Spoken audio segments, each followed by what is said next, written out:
তেখেতে আসলতে চকুৰে দেখা নাপায় তেখেতক চাগে আমি সম্ভৱ ট্ৰেইনত অহা যোৱা কৰোঁতে তেখেতক দেখা পাইছোঁ বা সম্ভৱ তেখেতৰ গান আমি শুনা পাইছোঁ তেখেতৰ নাম হৈছে নন্দেশ্বৰ বুঢ়াগোহাঁই আৰু এয়াই হৈছে তেখেতৰ পৰিয়াল আৰু লগতে এই যে দেখা পাইছে এয়াই হৈছে এই দাদাজনৰ ঘৰখন এই দাদাজনে আসলতে চকুৰে দেখা নাপায় আৰু সেইবাবে ধৰি লওক তেখেতৰ ওচৰত উপাৰ্জন কৰিবলৈ বেলেগ পথ নাই সেইবাবে তেখেতে ট্ৰেইনত গৈ পেলাই নাম গায় আৰু সেই নাম গোৱাৰ পাছত তেখেতক কিছুমান মানুহে যদি কিবা এটা দিয়ে তাৰ বিনিময়ত যদি পইচা 2 টকামান দিয়ে সেই পইচাৰে তেখেতে নিজৰ ঘৰখন চলাই আছে আৰু এই যে পৰিয়াল দেখা পাইছে পৰিয়ালত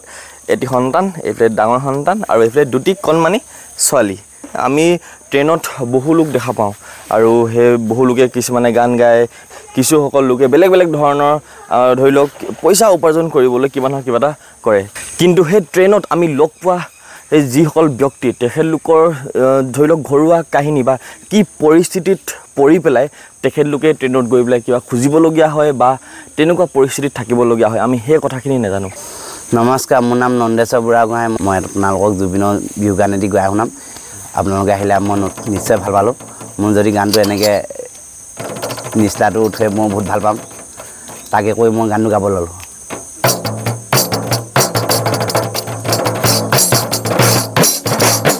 দুখীয়া হৈ জনম ল'লোঁ মৰম দান কেনেকৈনো তোমাক ভগাই পজালো ঘৰ পুতা আশা কৰে তৰা দেখি ভোৰ বাৰিষা মজিয়াতে পানী থাকে ভোৰ বাৰিষা মজিয়াতে পানী থাকে তোমাৰ বাবে জীয়াই আছো মৰম দিলোঁ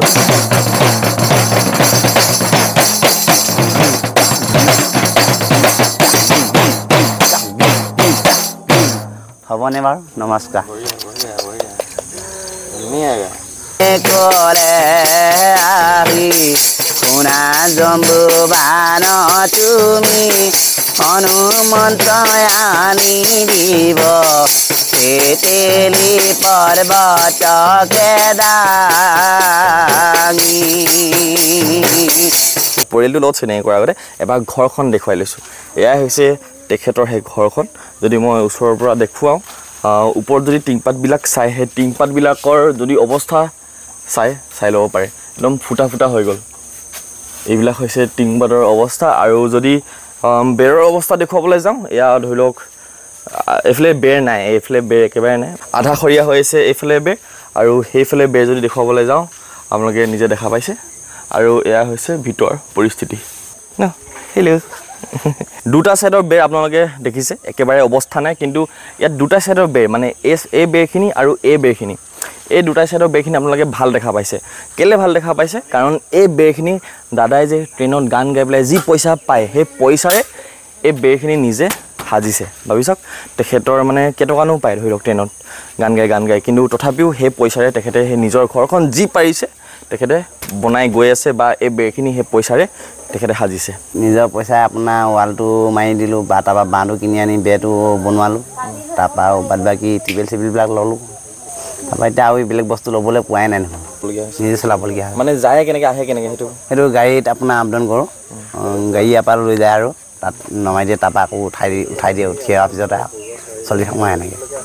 মই কেতিয়াবা 2 দিন থাকোঁ কেতিয়াবা 3 দিন থাকোঁ হিচাপ নাই মানে থকাটো এই পইচা কেইটামান পালে আহিবলৈ মন যায় নহ'লে আপোনাৰ তালৈ আপোনাৰ 70 টকা ভাল হয় আকৌ তাত 70 টকা দিলে আকৌ ঘৰত খাবলৈ চিন্তা সেইটো কাৰণে অলপমান মানে 2 দিন 3 দিনলৈ যাওঁ গান গাই 2 টকা চলি কিনি আপোনাৰ পাওঁ সেইকেইটকাকৈ ঘৰখন চাউল ধান কিনি খাবলগীয়া হৈছে গোটেই 5টা মানুহ খাওঁয়া আপোনাৰ উপায়টো নাই কি ক'বা দুখীয়া হৈ জন্ম ল'লোঁ যেতিয়া খাবই লাগিব সেইবুলিকে মনকে ডাঠ কৰি কিনি চলি আছোঁ আৰু বৰ্তমান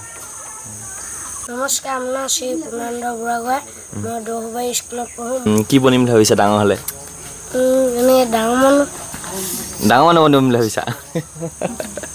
ডাঙৰ হ'লে ডাঙৰ মানুহ বনিবা ন একদম চিধা চিধি কথা নেকি ডক্টৰ বা ডাঙৰ মানুহ পুলিচ বা ইঞ্জিনিয়াৰ বাহ চব বনিবা ন যি কপালত ভাল সেইটো ল'ম বাহ মই পাপাৰ লগত শুওঁ মাটিত ক'ত হোৱা মাটি ইয়াৰ লিখীয়া এখনো লিখীয়া আৰু এটুকুৰা টিউবৱেল আছে সেইটুকুৰা পাই পিনে ইয়াত আৰু ওপৰত কিবা পাতি এখন পাই পিনে কাপোৰ পাই পিনে শুওঁ কোন এইখিনিতে এই পথালি জেগা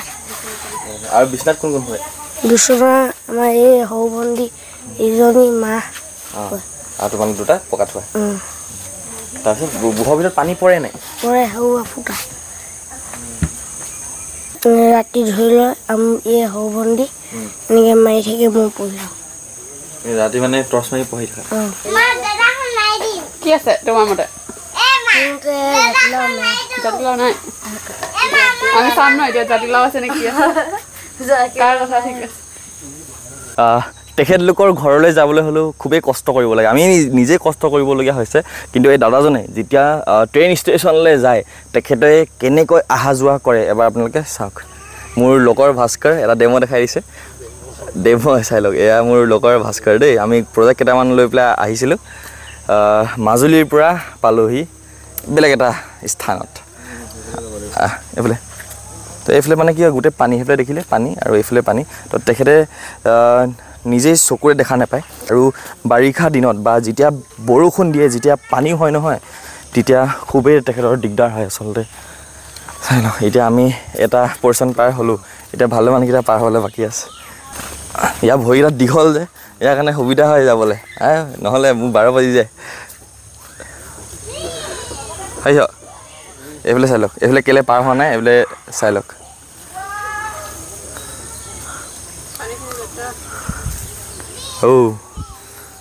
এইটো জাষ্ট আপোনালোকক দেখুৱাই দিছোঁ যে আমিও এনেকৈ পাৰ হৈছোঁ আৰু তেখেতে নিশ্চয় এনেকৈ পাৰ নহ'লেও সেই পানীখিনি তেখেতে পাৰ হ'ব লাগে চাই লওক সেইপিনে দ হয় কিন্তু অলপ দ আছে এইয়া জাষ্ট এইটো এটা ডেমো কেনেকৈ অহা যোৱা কৰিব পাৰি দিয়ক এই দাদাজনৰ নিচিনা ব্যক্তিসকলক দেখা পাই পেলাই বেয়া লাগে কাৰণ এতিয়া উপাৰ্জন কৰা ৰাস্তা তেখেতৰ ওচৰত নাই এতিয়া যদি আমি কওঁ যে উপাৰ্জন কৰিব লাগে কিবা কাম কৰিব লাগে কিন্তু কৰিব কেনেকৈ যিহেতু তেখেতে চকুৰে দেখা নাপায় তেখেতৰ বাবে অন্ধকাৰে অন্ধকাৰ হৈ থাকে তথাপিতো তেখেতে ধৰি লওক ভোকটো মাৰিবলৈ কিবা নহয় কিবা এটা কৰিবলৈ ওলাই যায় বা এনেকৈ কাৰোবাৰ পৰা কিবা খুজি পেলাই খাই পেলাই নিজৰ জীৱনটো পাৰ কৰি আছে সঁচাকৈ বিভিন্ন ধৰণৰ ব্যক্তিক লগ পাওঁ আৰু তেনেকৈ এই দাদাজনক লগ পালোঁ আৰু তেখেতৰ সেই পৰিস্থিতিটো আপোনালোকক দেখুৱাবলৈ চেষ্টা কৰিলোঁ আৰু এয়াই মানে কি ক'ম আৰু এয়াই জীৱন বুলি ক'ম জীৱনৰ অৰ্থ যদি মই ক'বলৈ যাওঁ সকলোৰে ক্ষেত্ৰত বেলেগ বেলেগ হৈ যায় কোনো ক'ব নোৱাৰে যে মোৰ জীৱনটো বেছি কঠিন তাৰ জীৱনটো বেছি কঠিন সকলোৰে জীৱনত বেলেগ বেলেগ সংগ্ৰাম থাকে যোনটো যুদ্ধ তেওঁলোকে নিজে কৰিব লাগে বা নিজে লাগিব লাগে তাকে আপোনালোকক তেখেতলোকৰ ঘৰখন দেখুৱালোঁ তেখেতলোকৰ সেই পৰিস্থিতি দেখুৱালোঁ কিন্তু আচলতে যেনেকৈ অকল এই ভিডিঅ'টো কৰিবলৈ অহা নাই তেখেতলোকৰ এই ঘৰখনৰ দায়িত্ব ল'বলৈ আহিছোঁ সেইকাৰণে বাকী যিবিলাক কাম আছে আমাৰ কৰিবলগীয়া প্ৰতিটো প্ৰজেক্টত যেনেকৈ কৰা হয় তেনেকৈ এই প্ৰজেক্টটো কৰা হ'ব আৰু এয়া হ'ব প্ৰজেক্ট সোণৰ অসমৰ আন এটা প্ৰজেক্ট আৰু আমি এই প্ৰজেক্টটো মানে এই ঘৰখন আমি যিমান পাৰোঁ যেনেকৈ পাৰোঁ অতি সোনকালে বনাই দিবলৈ চেষ্টা কৰিম বাকী এয়াই আছিল আজিৰ মোৰ ব্লগ আৰু এয়াই আছিল নন্দেশ্বৰ বা বুঢ়াগোহাঁই পৰিয়াল আপোনালোকে সোনকালে আপডেট এটা পাব কেনেকৈ কি কৰা হ'ল বাকী আপোনালোকে নিজৰ মতামতসমূহ মোক কমেণ্ট ছেকশ্যনত দিবলৈ নেপাহৰিব বাকী সমাপ্ত কৰি দিছোঁ সদায় দৰে সুখী থাকক স্মাইল কৰি থাকক পজিটিভ মই সময় গগৈ দাদাৰ লগত আৰু গোটেই পৰিয়ালটোৰ লগতে চাইনিং অফ